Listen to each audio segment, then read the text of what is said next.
weather for that full moon again for Thursday evening. Hopefully you can enjoy that.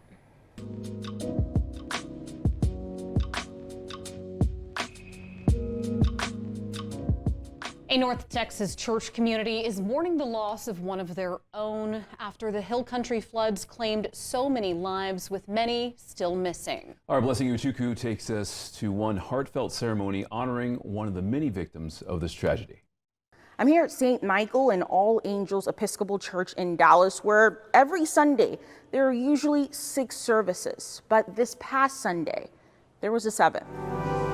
Members packed the pew Sunday afternoon for a prayer service for those affected by the Texas Hill Country floods. This service is meant to be that safe, calm space. A tragedy that hit close to home for this Dallas church. We are remembering those in our St. Michael community who have been affected the most. Our family here in this church, the Bonner family, who lost their daughter Lila in the flood. The rector says he had been out of the country a couple weeks and landed Friday afternoon and learned what happened. Many of these campers' parents were not actually at home when this tragedy struck.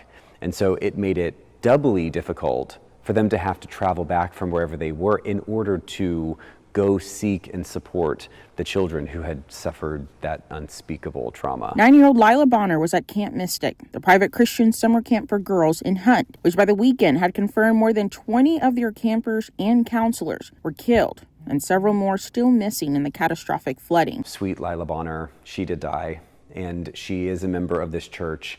And so we are planning to celebrate her life with her family here. And I think it will be an incredible outpouring of love and support for the Bonner family. And I hope that they find that moment where they can root themselves in God's love and presence. The rector says the Bonner family has asked him not to share any personal information to the media as they're going through this tough time right now. Right now, they're trying to plan and arrange those funeral arrangements. And he actually told me during Sunday's vigil, a lot of the people who packed the crowd, who packed the pews, well, about a third of them actually attend this church. He says many of them were just here wanting to seek community. And he also said, interesting enough, that people who have been attending these camps, Camp Mystic and others in the Hill Country, well, he says it dates back to generations. And a lot of the people who attended the vigil on Sunday were here singing their camp songs, sharing their camp memories, because it was so near and dear to them.